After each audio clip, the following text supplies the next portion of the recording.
study architecture and you're told that it's a good thing and you're going to help the world. And I realized that actually we're not part of the solution. We're actually a big part of the problem, architects. So in my practice, I said, come on, we should stop doing new buildings. Unless something's really in the way or really a problem with an existing building, you try to work with what's there. I really do think that the architect is not just a service provider, but has a real role in the city, to make the city, and as we said, to think of the way we live together. Im Büro oder im Alltag beschäftigen wir uns ja viel mit den Möglichkeiten von Umbau oder mit der Frage auch, was lohnt sich eher, Umbau oder Neubau. Das ist genau das, was dann auch unsere Pflicht ist, als Architekten und Architekten genau aufzuzeigen, welche Entscheidung zu welchen Resultaten führen kann. Und mal ist es etwas mehr von dem und dem, aber sie stehen in einer Relation. Architektur ist im Generellen sowieso dialektisch, also in Relationen wirkend und nicht in absoluten Wahrheiten. In architecture you always had a problem to solve and you find a figure or form for it. And the same we do now, no? You don't start from scratch, but that you really have to understand what is there. These are not obstacles, these are opportunities to create architecture, to create space. From my background, this idea of working with the existing to really take a look of the existing structures, to say, yeah, let's keep this house. It's not so exotic. In our own field, I think we need to try to play our game. Das ist unsere Stärke. Ich kann in einem Projekt, nicht mit Worten, aber wie es gemacht ist, kann ich extrem viele Themen, die uns in der Gesellschaft betreffen, kann ich sozusagen inkorporieren und verräumlichen, oder? Je pense que c'est tout là le challenge en fait de l'architecte dans la vie de tous les jours. Il est confronté à plein d'aspects différents. Et je dis toujours que l'architecte, c'est un peu le chef d'orchestre.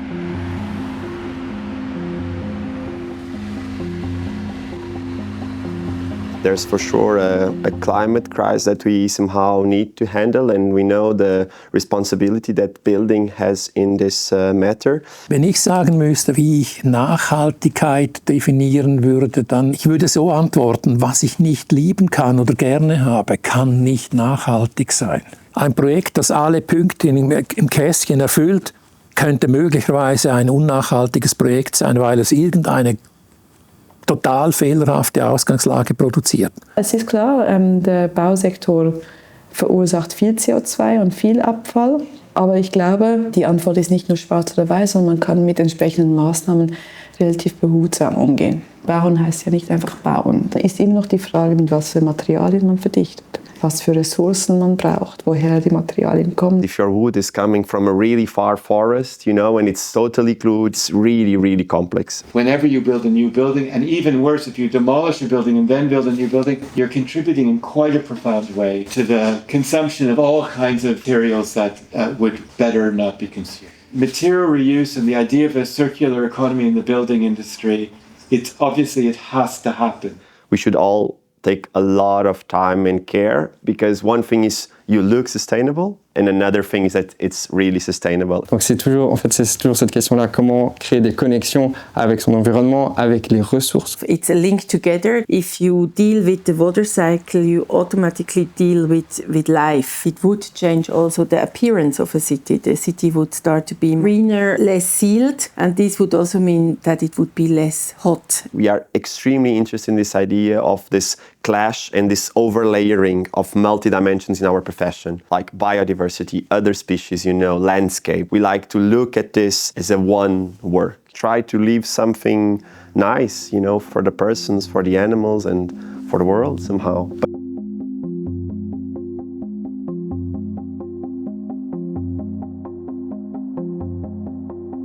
For a long, long time, renovation or working with existing structures was always seen as a minor commission. To make a new house, a new structure, that was a proper work for an architect.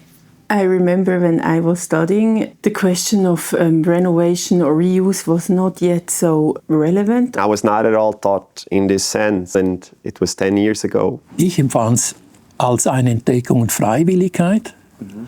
Und ich habe den Eindruck, das ist eigentlich schon fast ein Must. Also eine Unausweichlichkeit, die vorgeschlagen wird. This for us was always part of the history of architecture, and I think it's normal to deal with the existing structure, and it was always normal to be in an existing context and to deal with it. It's not completely new to talk about these topics. I think we just forgot a bit about the complexity of the world in the last years. The most important thing is to open up minds and to learn students, the next generation, to think in a critical way.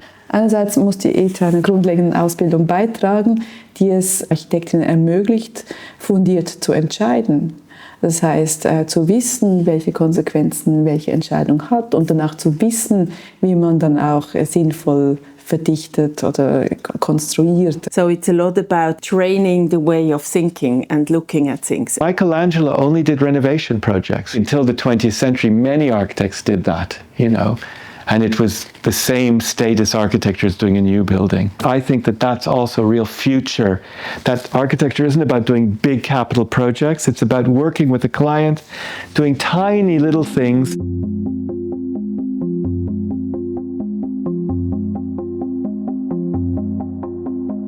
Maybe as the last question, do you personally support HouseEurope initiative? Oui, oui, bien sûr. Je pense que c'est évident. Yeah, of course. Let's try to not demolish at all. This as a message is extremely relevant and extremely important. I think so. That we discuss it, it's super important. Architects should be more in politics. In that sense, it's really good, that we try to get involved into changing rules because we are the ones who know what it means. Politicians make decisions because they're ignorant, they're not specialists. And I think architecture isn't properly integrated into political discussions. Yeah, I totally support it, and I think it's a really great thing. I wanted to ask actually how you sign or you take even more part of it.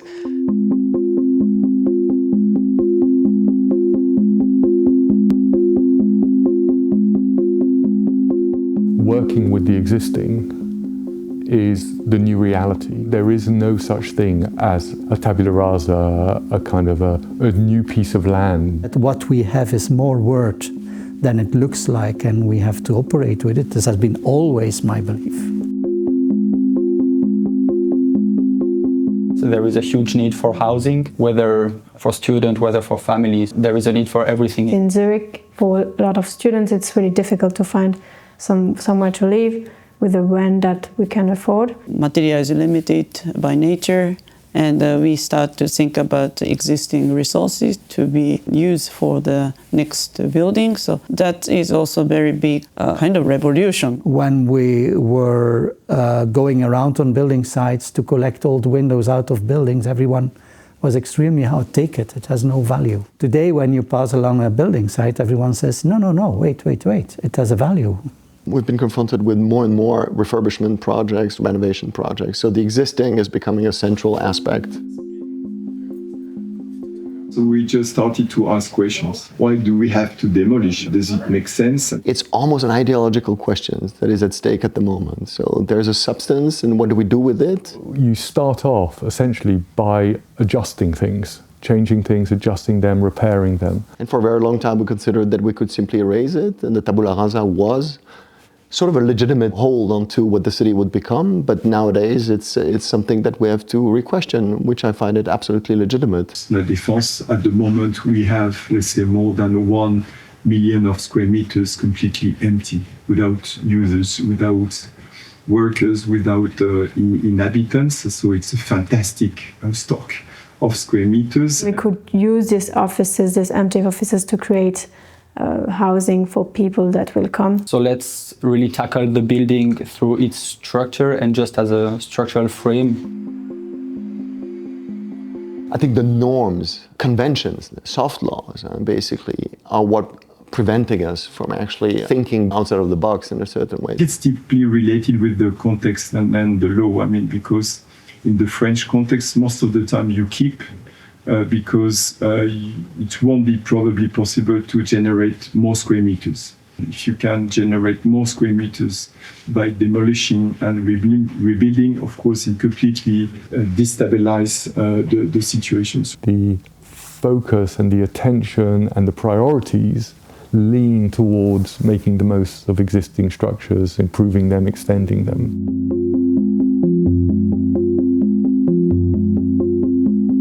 If you look at architecture, it's become an asset in a sense that it's an immobilization of capital.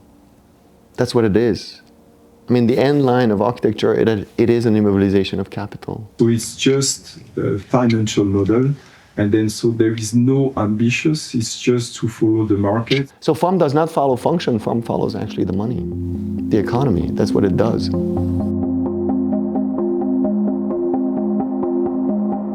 Many of the buildings that get demolished are often from the 60s, 70s or 80s, possibly even the 90s now.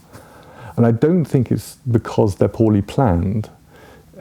I think it's because they are more easily replaced with a fairly thin argument about being fit for purpose. Even buildings from the 60s or the 70s perform yet that much better than buildings from the 20s or the 30s or before. And they perform in a societal environment of that time, in an ecological environment of that time, in an economical environment of that time. If the will was there, people would certainly be able to adapt them. Maybe that plot of land could have 10, 20% more rent on it. Therefore, the whole structure, pays the price for it. But if we already design very nice big rooms, maybe we don't need to change not so much, and we don't need to demolish that building. We, as architects, always come at the end of the chain, no? So we are very seldomly there when it comes to setting up the budget or the business plan, for instance, for a new construction or for any kind of real estate development. And I guess when you come at the end, it's very hard to somehow challenge the preconditions which led to a certain brief or to a certain formulation. Developers, they buy the plot, they maybe organize a competition. They do not have to do that. And you have two targets. Let's say how to generate the maximum of square meters and for the cheapest price. Because let's say their financial model is buying, building, selling, living. I mean, the market is the key point. So they don't have any ambitions to explore anything. They just want to do what the others did before. They say the things that you can sell easily and quickly. Wo sind all die Architektinnen und Architekten, die sich eigentlich wehren gegen diese super investorengetriebenen Gebäude, wo viele auch leer stehen, einfach als Investments entstehen, wo einfach Leute Geld anlegen und die ganze Stadt total umkrempeln. The gap is becoming greater and greater, between certain areas. So what we see in terms of economical issues within society, also within the workloads and forces and so on, is also happening on the market. So need to see the immediate trap, immediate risk that it just becomes another form of capitalizing economy.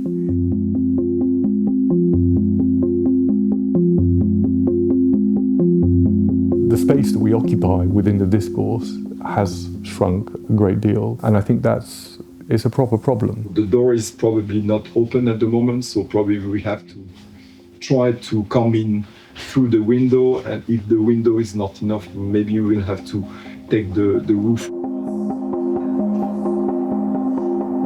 Our position as a profession and as professionals, I think the idea that architecture is concerned with improving the conditions that you find, maybe that's the most important one, as opposed to perhaps 100 years ago, where it was really to make the world new. I think 21st century is more like a kind of bottom-up system. Each case is very different method and skill we need. Architecture becomes more not only the building, but also the kind of renovation or recreation, many different processes coming. We have lost a great deal of ground over the last generation to bigger interests of the construction industry, which is better mobilized to lobby, campaign for its interests. A productive and active construction industry and property market based around building new buildings. The architect always comes at the end of the line. He has no initiative.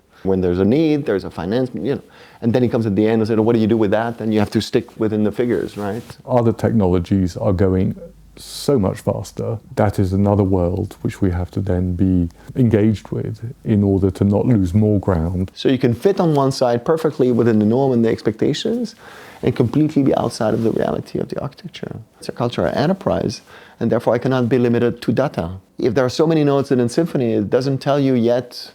It might be right, it's long enough, but it doesn't tell you whether you're doing great music or not.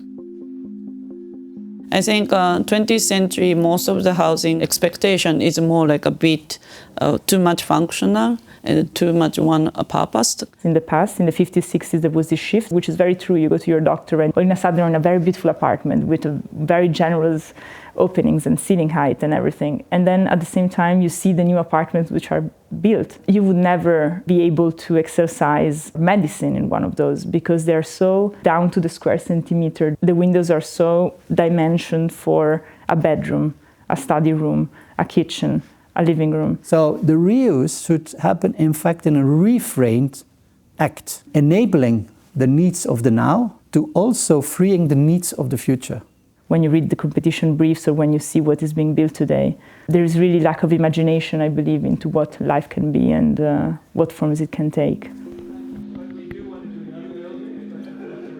Politics emerges in the space between at least two people. And because we actually stand between the two people, we're designing boundaries. I really believe that when you do architecture, you are basically defining a sort of a policy. And if you draw a line on a piece of paper, it will become a political line in a certain way. Honestly, it's more than just architecture. I think it's how to redefine the general strategy about what should be our environment. What do we wish all together?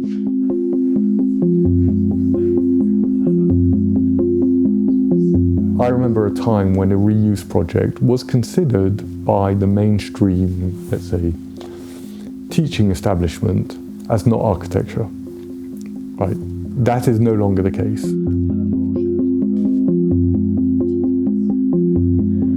In the school, we can choose, let's say, the constraints we want to deal with.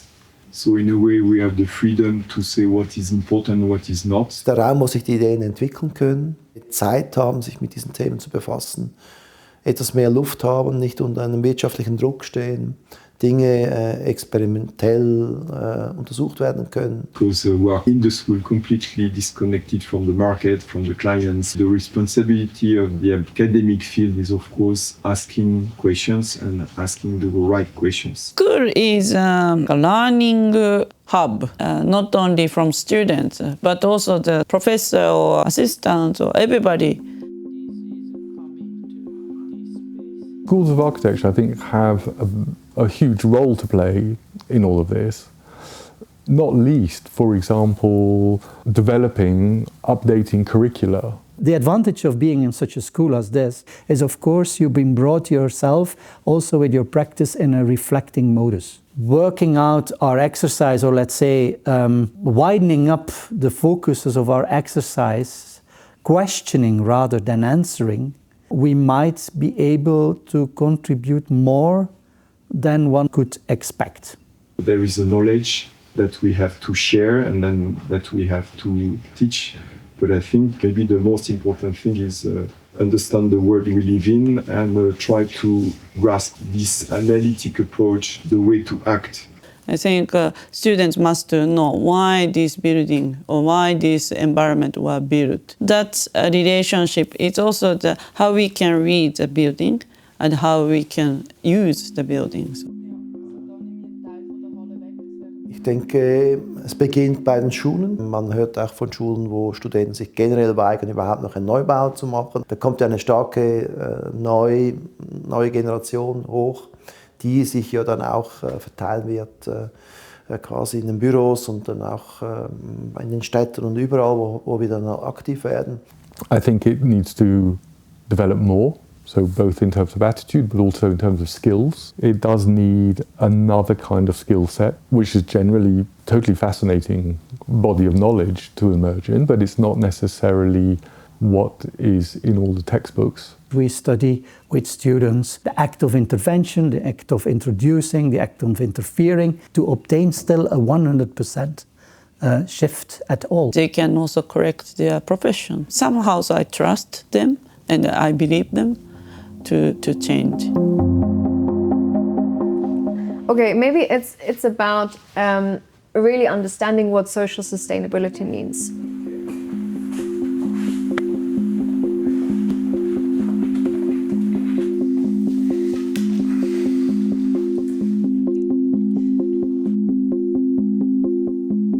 The city most people like has a variety of offers, It offers us a place to live or call home. It offers us schools, it offers us shops, it offers us specialty stores, it offers us places to relax, but it also offers us services. Plumbers, garages, people who maintain things. And that is something we need to keep in mind when we design or replace buildings. That's where the challenge comes in and the problem comes in, because the people in charge of replacing buildings, they buy a certain plot for a certain amount of money, and the main interest is turning that into profit. Of course, the uses we like to have around us, they are not the most profitable. Huge urban projects that already demolished part of the city fabric, expropriated the citizens, and just completely eradicated their history and social fabric. They have another leverage and another accountability in how to contribute to affordable cities. The programs and the way that we use our architecture and the way that people live there, the way that people work there, is otherwise dictated by the financialization of our real estate. And this directs our life. The next thing that happens is the gentrification, which is land speculation leading to less diverse cities. Neighborhoods develop in a certain way that they become attractive to groups of people who do not belong there. The new groups of people that are interested in these neighborhoods come with other agendas and other economic means than the ones that are there. With replacing these original users comes an economic situation that actually makes these neighborhoods no longer accessible. The wave of replacing buildings comes with a wave of replacing people. Because we have mixed cities like Zurich, where just the inner city becomes so expensive and so gentrified that it pushes everybody else out. It does not mean that you're taking care of any sort of problem. And because these people are pushed out, the way the city operates is completely changing. With renewing the city without taking care of that kind of social correlation or social layeredness, we also empty it. And that leads to a very poor and often, again, monofunctional city. Diversity and mixity is not a soft argument, because in the end, sustainability means to build a structure, or to allow a structure to be created by people which will be able to last for a long time and which will be able to feed itself over a long time and be sustainable. And that's a process that one cannot do without understanding the different communities. You know, we cannot design for, but we have to design with, or at least understand the sensitivities. Just being exposed to other ways of organizing your life makes you question also your own standards.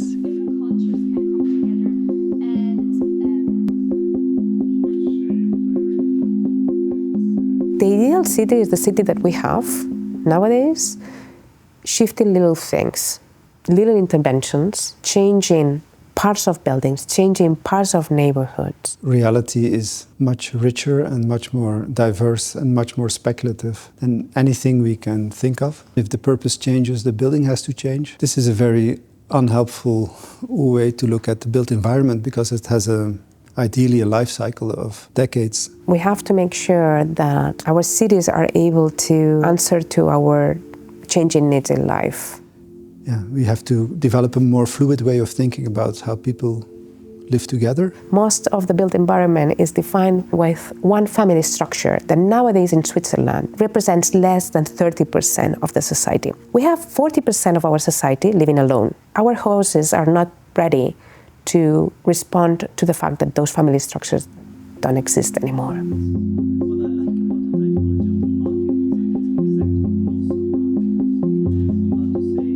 We will still have to build. For me, that's super clear, but the question is, how do we build it, and how do we push these construction into something that is affordable for everyone and kind of fosters or nurtures the diversity of the city? How can we develop these neighborhoods, because they are fantastically located and they are in a way underused? Again, it was not about replacing the structure, it was about adding. The example of Bologna, for instance, there, at least until now, you had this equilibrium. Continuity, different people, different income, different background, different activities, and the cohabitation and the living together is a reality, is a real thing. That's the key which we have to achieve, right? The standard new development, of course, doesn't help the building of community. It's not so easy to force this community building. Because it's somehow a reality that we have these investors and they have the money and they want to invest it. And the financial pressure is so enormous that really good solutions are very, very rare. Therefore, in most cases, keeping what is there and transforming offers just a quality which cannot be achieved through a new construction anymore. There is value in existing buildings. There's craftsmanship, there's knowledge. And this is not esoteric, this is very real, but it's hard to understand and to measure and to value. If real estate people just apply their values to be economically efficient, then all the other values always lose this kind of fight. That's what our daily business as architect is, to try to defend other values against these very strong ones.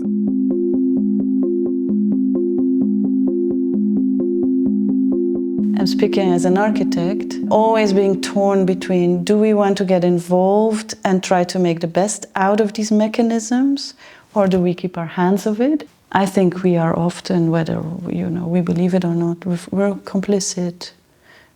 Even with the best intentions, the moment you step into the game, and especially on a social level, our impact is very low, very low. So the potential of working with existing buildings lies also there, that it can address and talk in different languages somehow to people from different communities and with different interests, with different economic potentials or possibilities. That's why we should keep as much as we can.